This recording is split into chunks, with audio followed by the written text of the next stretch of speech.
வணக்கம். ஆரோக்கிய மேம்பாடு அப்படின்றதுல நிறைய விஷயங்கள் இருக்கு. சூட்சுமமா இருக்கு, ஸ்தூலமா இருக்கு, மந்திரங்கள் இருக்கு, இறை வழிபாடு இருக்கு, எத்தனையோ இருக்கு. ஆரோக்கியத்துக்கு எல்லாமே ஆரோக்கியம்தான். 100%த்துல 99% ஆன்மீகத்தில் உள்ள எல்லா விஷயம், இறை வழிபாடு எல்லாமே 99% ஆரோக்கியத்துக்கு தான். 1% தான், அது கூட கம்மி தான் இறைவனுக்கு. ஓகே, சரி. ஒரு சாதாரணமா முருகன் வழிபாட்டில் சொல்லுவாங்க, வேலுண்டு மயில் உண்டு வினை இல்லை முருகா. இதுல முக்கியமா ஒரு கருத்தை எடுத்துங்க. மயில் மயில் ஒரு அற்புதமான ஒரு விலங்கு, பிராணி. அந்த நம்ம மனிதனுடைய முடி தலையில இருக்கிறதுக்கும் அழகா இருக்கும். பெண்ணுடைய தலையில இருந்தா அழகு, நம்மகிட்ட இருந்தா அழகு. ஆனா அதே முடி கீழே விழுந்தா தரித்திரம். அந்த முடிய மயிறு அப்படின்னு சொல்றான், தரித்திரம்னு சொல்றான். ஓகேங்களா? அந்த முடியை வெட்டிட்டு வந்தீங்கன்னா வீட்டுக்குள்ள வராத தீட்டுன்றாங்க. அந்த முடி தலையில் இருந்தால் மதிப்பு, வேறு எங்க இருந்தாலும் அது அருவருப்பான ஒரு பொருள். ஓகேங்களா? ஆனா இந்த மயில் இறகு இருக்கு பார்த்தீங்களா, அதுவும் இந்த மயிலுடைய மயிறு தான், அதோடைய முடிதான். ஆனா அதுக்கு மட்டும் ஒரு பெரிய சிறப்பு இருக்கு. அதனாலதான் முருகனே தன்கிட்ட வச்சிருக்காரு, மயிலை வச்சிருக்காரு, தொகையை வச்சிருக்காரு. இந்த மயில் தொகைக்கு என்ன ஒரு சிறப்புனா, இந்த மயில் தொகைப்பட்ட காற்று நம்மளுடைய ஆறாவை பர்ஃபெக்ட் பண்ணும். அதோட ராஜாலாம் பார்த்தீங்கன்னா, ராஜாவுக்கு பக்கத்துல ஒரு சேவகன் மயில் தொகையால விசிறிக்கிட்டே இருப்பான். அப்ப ஆறா அவருக்கு பலம் அடையும். அவர் எந்த பிரச்சனையும் எளிமையா சமாளிப்பாரு. இந்த ஆறா நல்லா இருந்தா. கோயில் கூட இறைவனுக்கு மயில் தொகையால அர்ச்சனை பண்ணுவாங்க, மயில் தொகையால விசிறுவாங்க.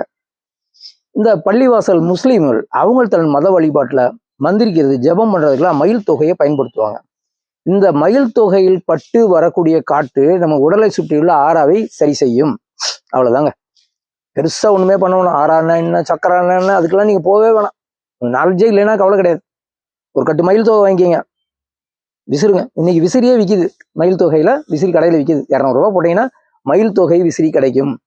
நீங்க வீட்டுல இருக்க எப்பயாவது டயர்டா இருந்தீங்கன்னா மயில் தொகையில விசிறுங்க. உங்க வீட்டுக்குள்ள காத்து மயில் தொகையில பட்டு வந்தா உங்களுடைய ஆறா பலமடையும், ஆறா விரிவடையும். மயில் தொகை கலர் பார்த்தீங்கன்னா ஒரு கத்திரிப்பு கலரை விட இன்னும் கொஞ்சம் டார்க்கா இருக்கும். விஷத்தோட கலரும் அதே தான். ஒரு பாம்பை மயில் அருமையா சாப்பிடும். ஏன் சாப்பிடுது? அந்த விஷத்தை முறிக்கக்கூடிய அளவுக்கு அதனுடைய உடல் பக்குவமா இருக்கு. அப்ப விஷத்தை முறிக்கும். ஆனா மயில் தொகை என்ன பண்ணுது? நம்ம உடல்ல உள்ள வெளியில் உள்ள விஷங்களை, ஆறாவை பாதிக்கக்கூடிய விஷயங்களை இந்த மயில் தொகை சரி பண்ணுது. அப்போ மயில் தொகையால நாம் விசிறி கொள்ள வேண்டும். பெரிய சின்ன விஷயம். நம்ம கோயிலில் போய் சாமி கும்பிட்டு வரதோட அவ்வளவுதான். இல்லை ஒரு மயில் தொகையை வச்சு பூஜையை வச்சிடறோம். ஒரு 10 ரூபாய்க்கு ஒரு தொகை வாங்க, 2 வச்சு அழகா டெக்கரேட் பண்ணி வச்சிடறோம். அதனால எந்த பயனுமே கிடையாது. ஆனா அதே மயில் தொகையை ஒரு விசிறியாவோ ஒரு கற்றையை வாங்கி உங்க குழந்தை தூங்காம இருந்தா மயில் தொகையால வருடி விடுங்க. அந்த மயில் தொகையை காத்து படட்டும், குழந்தை நிம்மதியா தூங்கும், அவருடைய திருஷ்டிகள் போயிடும். மந்திரங்களை சேர்த்தா இன்னும் பலன் இருக்குன்னு தான் முஸ்லீம்கள் என்ன பண்றாங்க, அதோட வழிபாடாவே செய்யறாங்க. மந்திரம் சொல்லி மயில் தொகையால மந்திரிக்கும் பொழுது உங்களுடைய சக்கரங்கள் சரியாகும், உங்க ஆறா பலமடையும். அவர் தான் பண்ணணும் அவசியம் இல்லை. ஒரு கட்டு மயில் தொகை வாங்கிக்கிங்க, மயில் விசிறி வாங்கிக்கிங்க. விசிறப்ப மயில் தொகையில விசிறுங்க. மயில் தொகையால உடம்பு பூரா வருடி விடுங்க.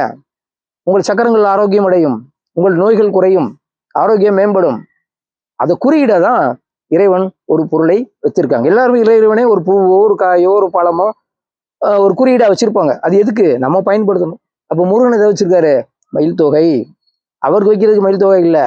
அந்த மயில் தொகை நாம் பயன்படுத்தி சிறப்பாக ஆரோக்கியமாக வாழ வேண்டும். ஆகவே மயில் தொகையை பற்றி தெரிந்து கொண்டு அதை பயன்படுத்தும் விதத்தை தெரிந்து கொண்டு தொடர்ந்து நீங்கள் வாழ்க்கையில பயன்படுத்தி உங்க ஆரோக்கியத்தை மேம்படுத்திங்க. நன்றி.